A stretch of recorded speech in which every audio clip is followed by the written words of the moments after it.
Hello and warm welcome for the second edition of the revision program. This is the final edition, and we will be discussing from where we left at the end of the first edition. Now, in the first program, we focused on international aspects of taxation, and then we looked into IAS 16, property, plant and equipment. Today, we are going to start by looking into another important standard, which is IAS 38, intangible assets. Now, in IAS 16, we look at the tangible ones, or property, plant and equipment as we call it. Here in this one, it's all about the intangible ones, the assets without a physical presence. In an organization, while the tangible assets are quite important, even the intangibles play a vital role. However, due to the recognition criteria we have in place, not all the intangible assets will end up in the financial statements. Take a look at the human resource. In service-based organizations, human resource play a very, very important role. Knowledge-based organizations or service-based organizations depend on the quality of the staff they have, but there is a little problem in recognizing this human resource in the financial statements. If you go back to the definition of an asset is defined as a resource that you control as a result of past events from which you can generate future economic benefits. Quality staff will definitely give you benefit in the future, but up to what extent can you control them? Your best employee, your star employee might come to you tomorrow and say, here's my letter of resignation, I want to leave this company. Can you stop him? You can't. It's impossible to stop an employee from leaving. You might offer him all the incentives, but when he wants to go, he will definitely go. The other problem is that, can we place a value on our human resource? It's very difficult to place a value. If you ask from 10 different people, they will give you 10 different values. So coming up with a reliable estimate is impossible.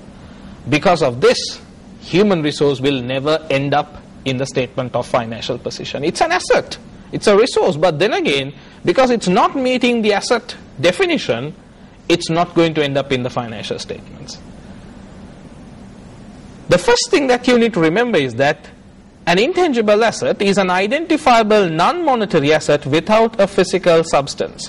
And the recognition criteria says probable future economic benefits and a reliable measurement of cost. Because of the inability to come up with a reliable measurement of cost, certain assets like internally generated goodwill or internally developed brands, they will not be recognized in the financial statements. Now, if you look at goodwill, can be defined easily as the reputation of the business. When you do business activities for a long time period, you build a name for yourself. That's your reputation. The value placed on this reputation is not reliable. Again, you ask from different individuals, you might end up with different values. So if the value is not reliable, it's not going to end up in the financial statement. So remember, you must have a reliable estimate or reliable value in terms of the cost, otherwise you cannot recognize it in the financial statements. A key area in intangible assets is a discussion on research and development. Often considered as the same thing, but when it comes to accounting, research is recognized separately from development expenditure. Remember, research expenditure can never be recognized as an asset in the financial statements. Research is defined as investigations undertaken to gain new knowledge and understanding.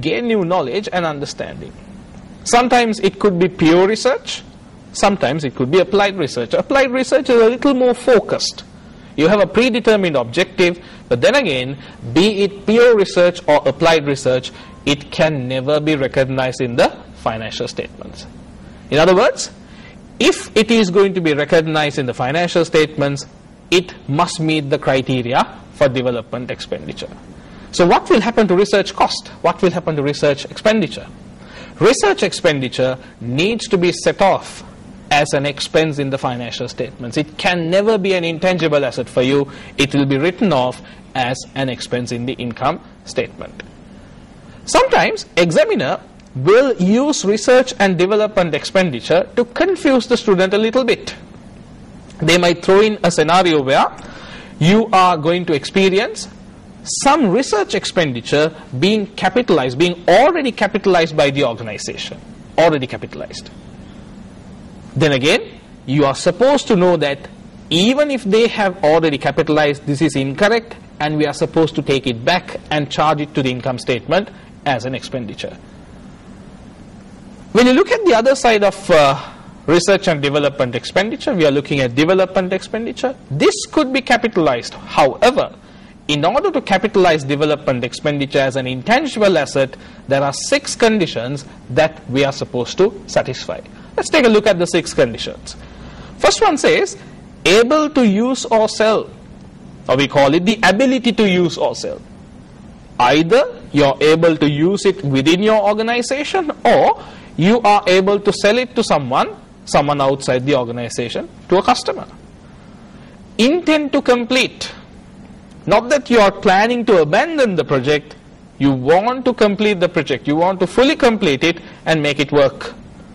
Then we have technically feasible. It's practically possible to do it, not just that you have an idea. The idea can be completed and it is feasible from a technical perspective. Adequate resources. The organization must have sufficient resources to work with. If you don't have enough resources to work with, it's going to be difficult for you to complete the project. And if you can't complete the project, then you can't generate any benefit out of it. And the final 2, probable future benefits, and then reliable measurement of cost. You must have a reliable measurement of cost. Probable future economic benefits must be there as well. When you look at the last 2, they are again common to all assets. You need to have future economic benefits, and then you need to have a reliable measurement of the cost that you have indicated. So that's intangible assets for you.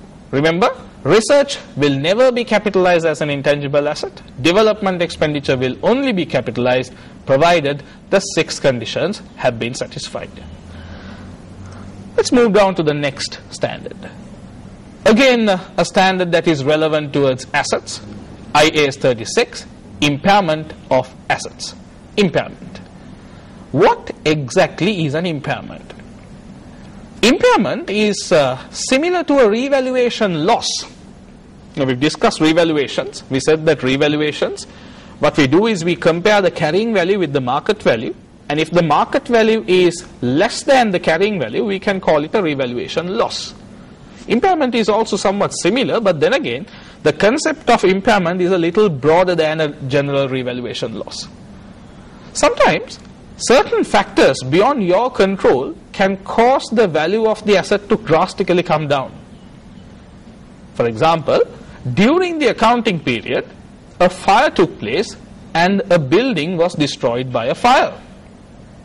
So it's incorrect if you continue to keep the building at the original cost.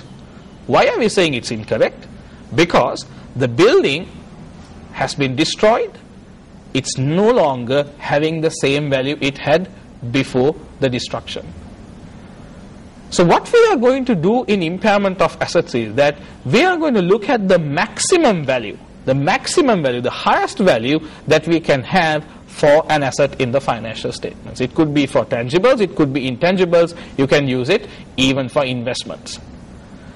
So when you look at the impairment of assets, it could be defined as the difference between the net carrying value and the recoverable value, provided that the recoverable value is less than the net carrying value. Net carrying value, in other words, is greater than the recoverable value. So let's go for a short break, and after the break, let's continue with IAS 36.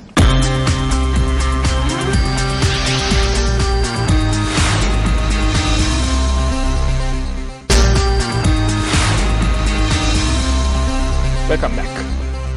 Before the break, we were discussing about IAS 36, impairment of assets. We said that an impairment is the difference between the carrying value and the recoverable value, provided that the carrying value is greater than the recoverable value. So what is carrying value? Carrying value is the cost minus accumulated depreciation, also known as the net book value. Sometimes we call it the net book value, but then again, net carrying value is the same thing as the net book value.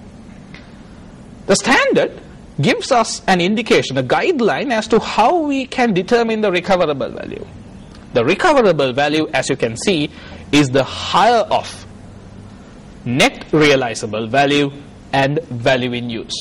Net realizable value and value in use. Now, what is net realizable value? Net realizable value is something that you may have already experienced with regard to other accounting standards. For example, IAS 2, when it comes to the measurement of inventory. Net realizable value is the fair value minus cost to sell. Fair value minus cost to sell. In other words, the value of the asset minus, or you deduct, the cost to sell that particular asset. Then what about value in use? Value in use is the value of future cash flows. You can call it the net present value. Value of future cash flows. The value of cash flows you can generate from the asset itself. So you take your net present value, you take your net realizable value. Out of the two values, we take the higher figure. And the higher figure will ultimately become your recoverable value. And if the recoverable value is less than the net carrying value, the difference will be identified as an impairment or an impairment loss.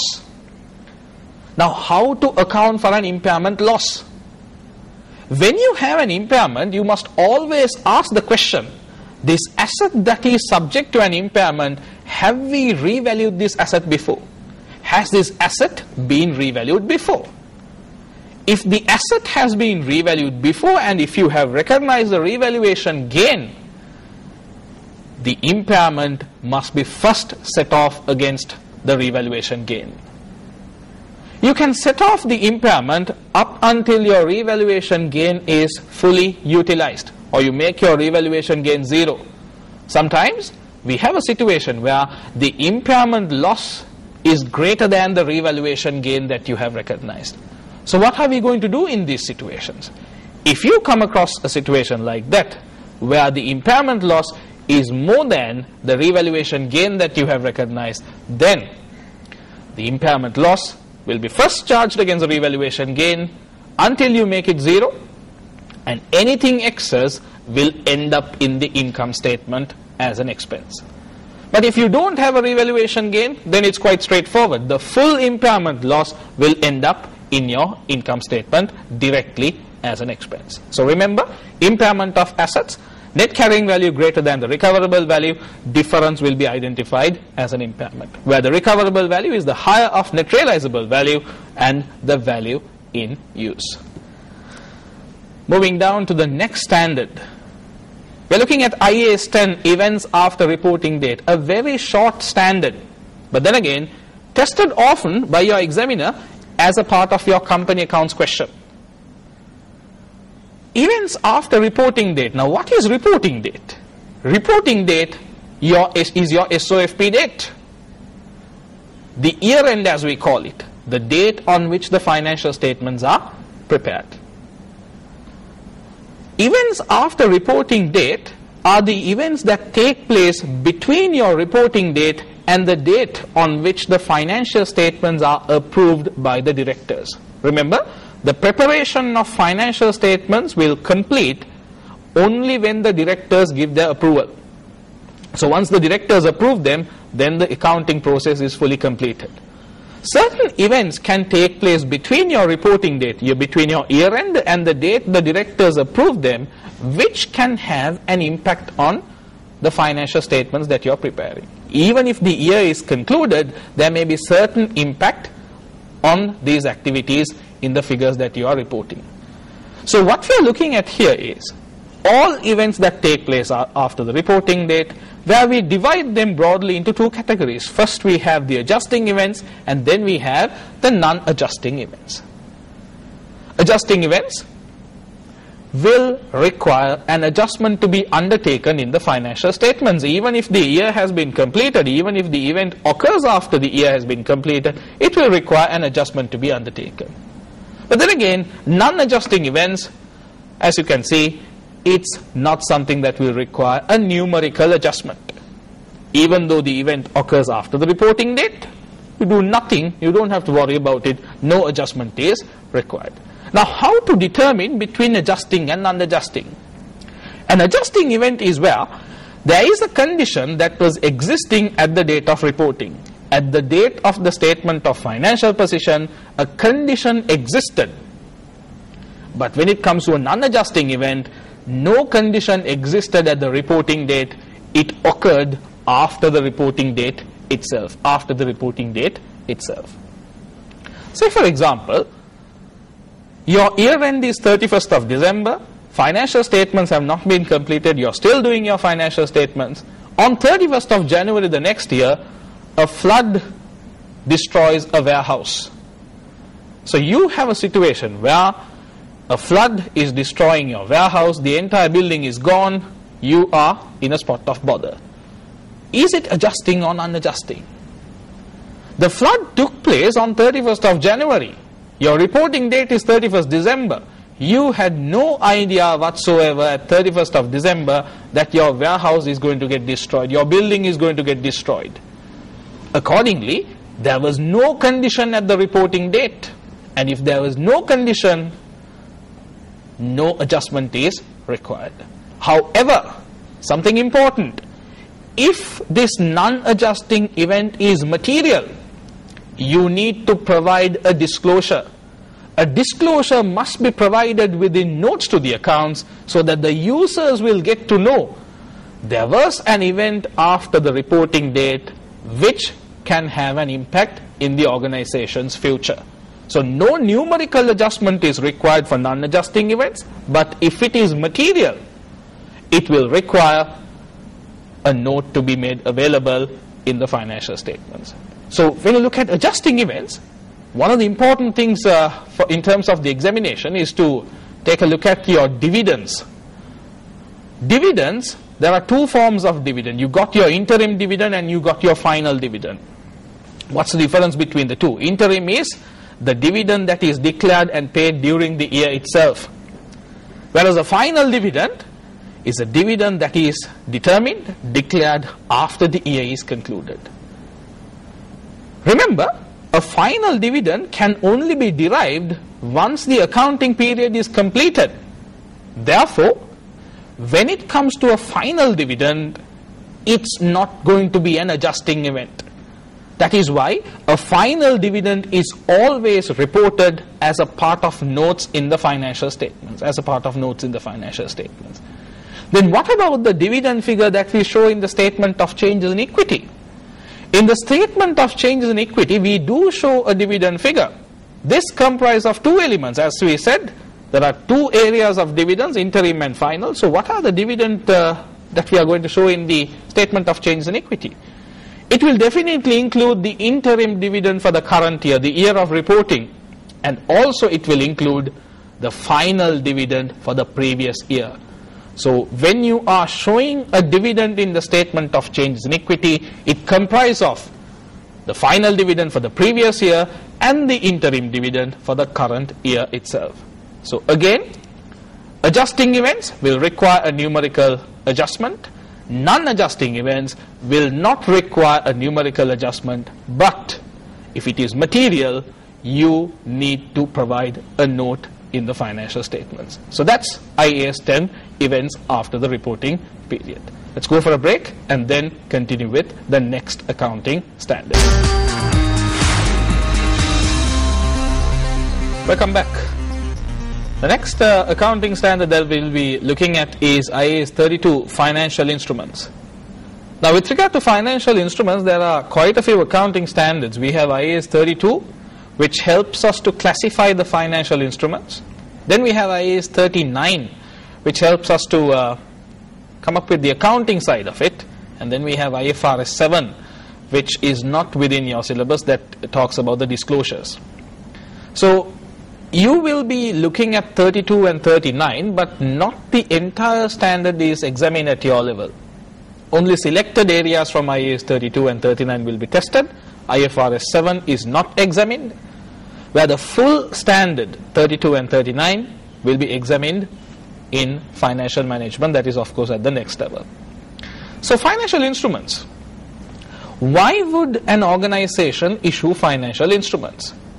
Now at the foundation level, when you were discussing about company accounts, you would have discussed that an organization needs to raise capital, needs to raise finance for its various activities, for expansion purposes, sometimes to come out of operating difficulties. You need to raise capital, you need money.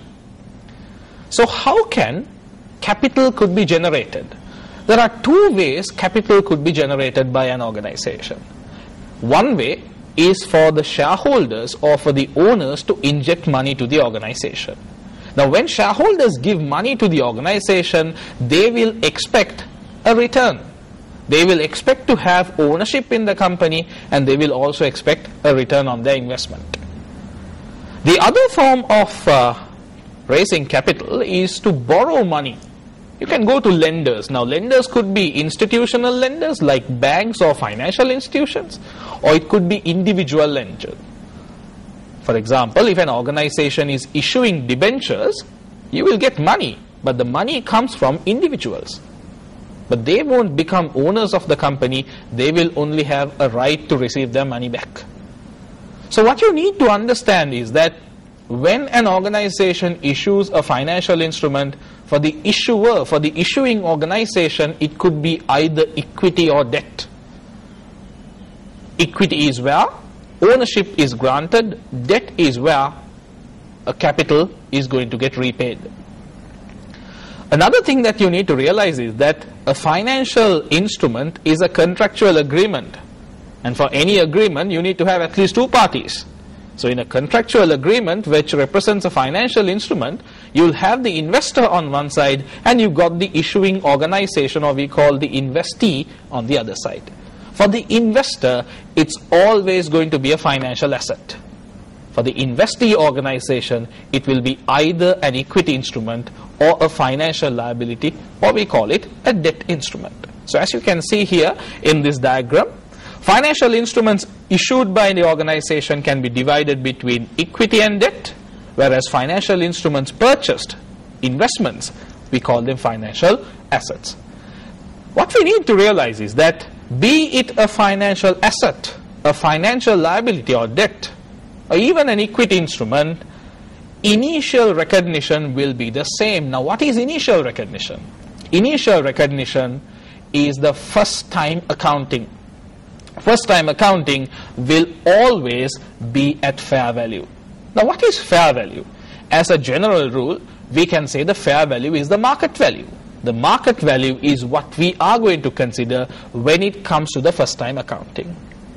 Now why is it so important for us to classify a financial instrument between equity and debt?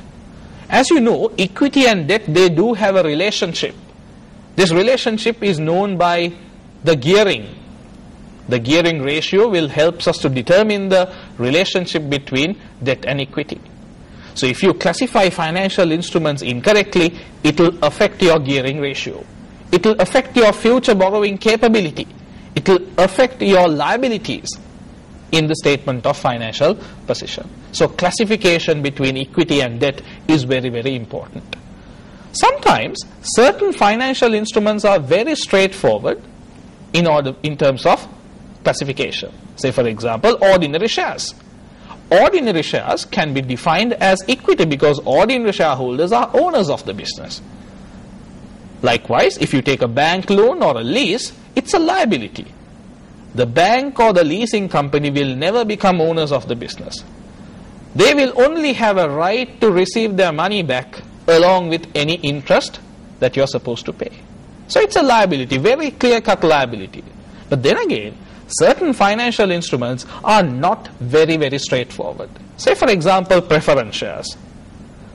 A company can issue various types of preference shares. Sometimes preference shares will be issued where they are issued for a particular time period. We call them redeemable preference shares. You issue the preference share, but the capital will be repaid after a particular time period. Sometimes preference shares carry a fixed return. a guaranteed return is made available, a 5% return, a 10% return on the nominal value. So the point is that whatever happens to the organization, whether the company makes profits or losses, this guaranteed return will be paid to the preference shareholders. Another type of a preference share is that you issue the preference share, but there is no guaranteed return, there is no assured return. At the same time, the capital sum that is invested in will only be repaid at the time of liquidation. So you can see there are various types and forms of preference shares, so it's not really clear whether it's going to be equity or debt. To help us to solve this matter, IAS 32 provides us with a little guideline. It says, financial instruments issued will be classified between equity and debt based on the two criteria you see on the screen now. Repayment of capital, payment of guaranteed returns. If either of the above conditions are fulfilled, the financial instrument will be classified as debt. Remember, either of the above. That means even if you satisfy one condition, that is good enough to be classified as a debt instrument. If you have a situation where the capital will be repaid after some time period, but no indication of a guaranteed return, still it's going to be classified as debt because you have one factor being fulfilled. So one factor out of the two being satisfied is good enough for us to classify a financial instrument as a financial liability or a debt instrument. So once it is classified as a financial liability, it needs to be recognized in the liabilities segment in the statement of financial position. If it is equity, it will get classified under the equity section. When a financial instrument is classified as a debt instrument or a financial liability, there is an associated interest cost calculation. We call it the finance cost. So let's see how the finance cost computation is going to look like. In a debt instrument, there are three components that will give you the total finance cost. As you can see, the finance cost comprises of three elements. The first one being the annual interest you pay over the life of the security, then the premium that you pay at the time of redemption, and finally the issue cost. Now what is this annual interest over the life of the security? Based on the face value, based on the face value of the financial instrument, there will be a given percentage which we call the coupon rate that will be paid to the investor. Coupon payment, as we call it. We call it the coupon rate, coupon payment. The coupon payment will be paid on the par value or the face value. And then you pay it over a number of years. It could be 5 years, 10 years, 15 years, etc. And that total will be the annual interest that you are paying. Then comes the premium on redemption. Now what is premium on redemption? At the time of redemption, at the time of repayment of capital, you might pay something more, an excess amount, an extra amount. Redemption value minus issue value, the difference between the redemption value and the issue value. That is what we refer to as the premium on redemption. And finally, the issue cost or the transaction cost. For us to issue a debt instrument, there will be issue costs. For example, we have to use the facilities of a bank. We'll have to do some advertising. All these costs are associated with the issue of the financial instrument, and we call it issue cost. All three put together will be your total finance cost. And this total finance cost will be charged to the income statement annually using the effective interest rate. Let's go for a short break and then continue with the rest of it in IAS 32. Welcome back for the final segment in this revision program.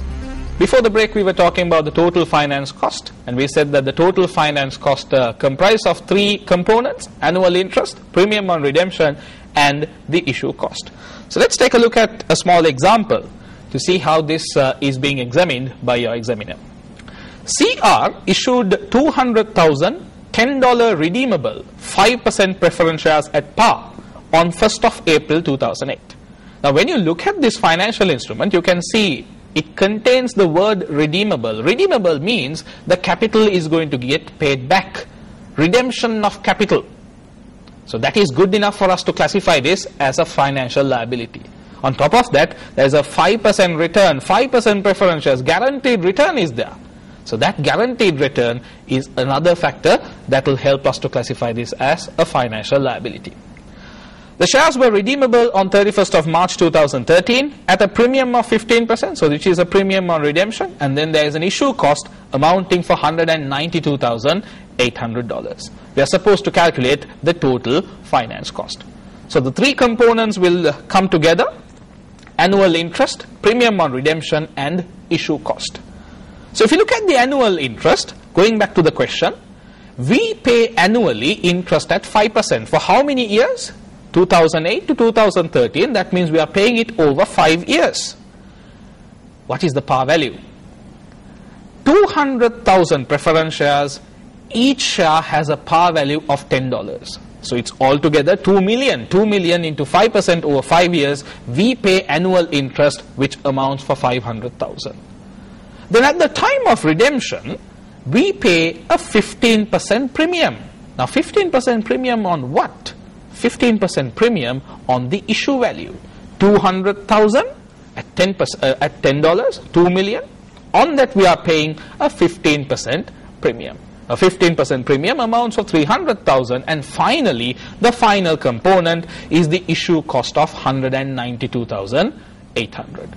In total we have 992,800 being the total finance cost, which will be charged to the income statement annually using the effective interest rate. So let's see how interest is being charged to the income statement. The annual finance cost, this computation, this table you can use even at the examination. 5 columns: year, capital brought forward or the balance that you brought forward, interest at effective interest rate, and then the repayment, which will be a deduction, finally the balance that you carry forward. Capital brought forward in the first year will be the issue value minus any issue cost. Any issue cost will be deducted. Effective interest will be calculated by considering the capital brought forward, which will be multiplied by the effective interest rate, and finally the repayment, the coupon payment, coupon rate, will be multiplied by the par value. So continuing from the previous example, we are calculating the annual charge to the income statement for finance expenses as required by IAS 39 for the year ended 31st March 2009. Effective interest rate is 10%. So 2009 is the first year. Capital brought forward from the issue value, 200,000 at $10. You are deducting the issue cost. You get a balance of 1,807,200. On this balance, you charge effective interest at 10%. So that amounts to 180,720. And then you got to deduct the repayment. How much are we paying annually? We are paying 5% of the par value. 200,000 into $10, that's your par value. Take it at 5%, deduct it, 100,000 that is, you get a balance of 1,887,920. So what are the figures that will appear in your financial statement? This balance of 1,887,920 will be reported as a liability in the statement of financial position. In the statement of financial position under the non-current liabilities segment. Then what about this interest component? 180,720 will be disclosed as the finance cost in your statement of comprehensive income. In the statement of comprehensive income, this 180,720 will be discussed. So that's your annual finance cost, and that is your standard IAS 32. The next standard that we are going to look at is revenue recognition. A very short accounting standard, but then again, sometimes your examiner, in the recent past, the examiner has given importance towards this standard.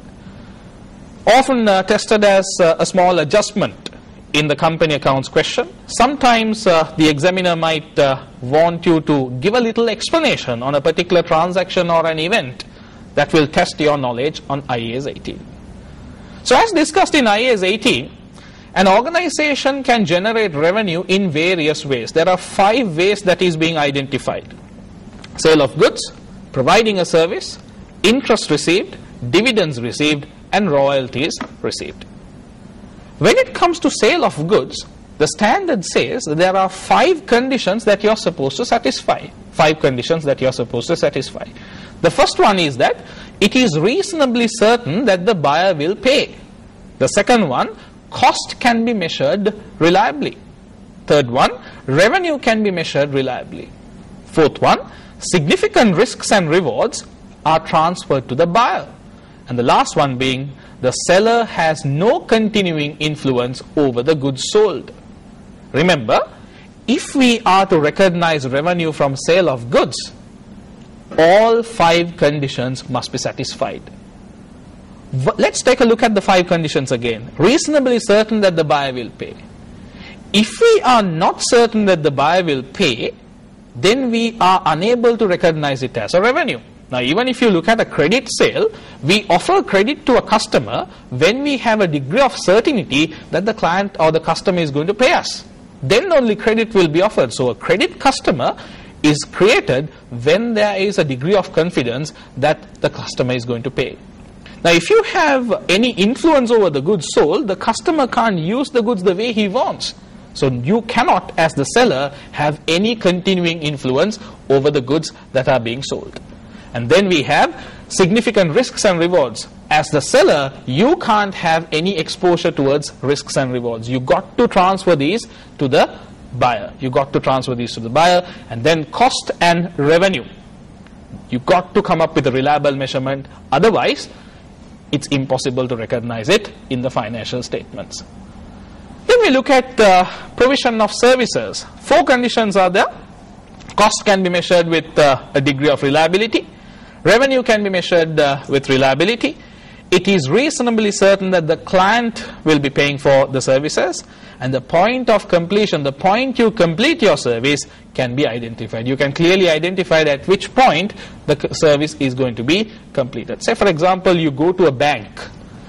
The transaction is created the moment you walk in, and the transaction is completed the moment you walk out of the bank. So that's the point of completion. So it's clearly identifiable at which point the transaction is getting completed. So 4 conditions for services, 5 conditions for sale of goods. When it comes to the other 3, interest, dividends, and royalties, we go on the accruals basis. So revenue recognition, quite important in the recent past because the examiner has tested this area in the company accounts question. Now, the accounting standards that we have discussed were the important one. I'm not sidelining all the other accounting standards. Of course, all the accounting standards are quite important. But this program is all about focusing on the key areas of the syllabus that will be quite helpful for your examination. How are the accounting standards tested? Accounting standards will definitely be tested in section C of your question paper. Company accounts question will have quite a number of adjustments where these adjustments will be relevant towards the accounting standards. You will have about 8 to 10 adjustments. IAS 16 will definitely be there. IAS 12 will definitely be there. There will be adjustments in most cases from IAS 38, at least an amortization calculation. 32, 39 will be tested to a certain degree, at least for a dividend calculation, at least for a dividend element. Then we have small adjustments coming in the form of IAS 10, might have a little provision, 37. Occasionally the examiner can throw in a leasing calculation. So these things can be tested at the examination. So that's your company accounts question. Also, even in section A and B, the MCQs as well as the 5-mark objective questions, we will find that accounting standards are being tested. MCQs are there. IAS 8 is a common standard that gets tested in section A. IFRS 8. Sometimes a little bit of theory is tested. The IAS 24, another example. So theoretical accounting standards are the ones that you should focus when it comes to section A. IAS 8, IFRS 8, IAS 24, quite important when it comes to section A.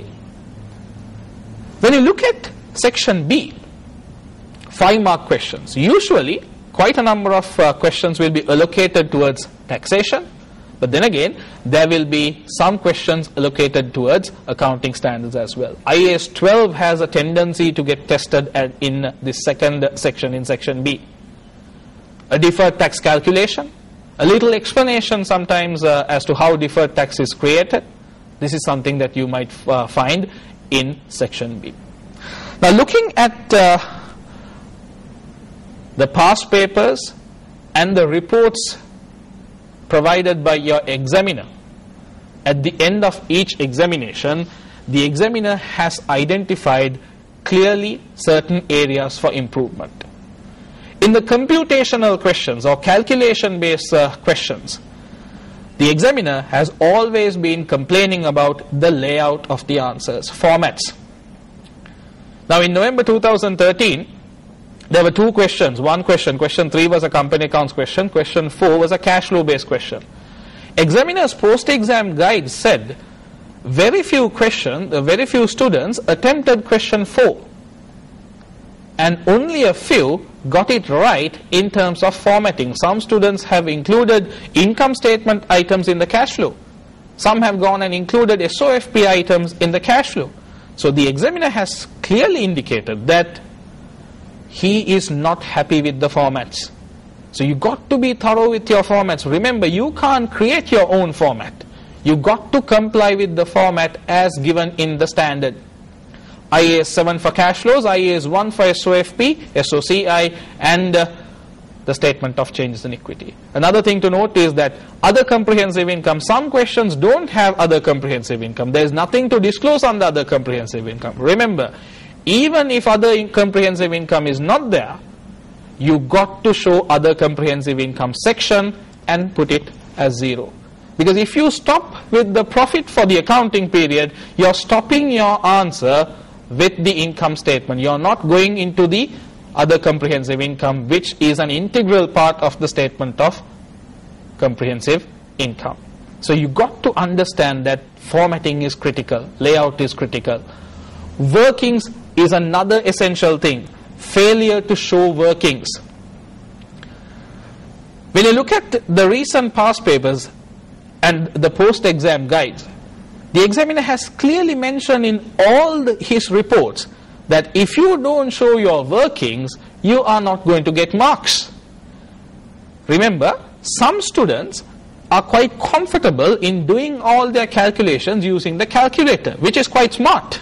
But then again, this could be costly at the examination. While it is going to save you some time, it can really affect you at the examination, because if that answer is wrong and if there is no working for that, you are not going to get any marks for that. And even if the answer is correct, the examiner is unable to give you full marks because there are some marks available for the calculation. So if the workings are not being shown, you are not going to get full marks that is available. So what you need to understand is that even in the discursive questions, you got to answer to the question, and then you got to make general rather than specific points. Time management is very important, and lack of knowledge in some areas. So you got to be thorough in your theoretical areas as well. So with that, we will conclude this revision program. Wish you all the very best for the examination and hope to meet you again in the future in a similar program.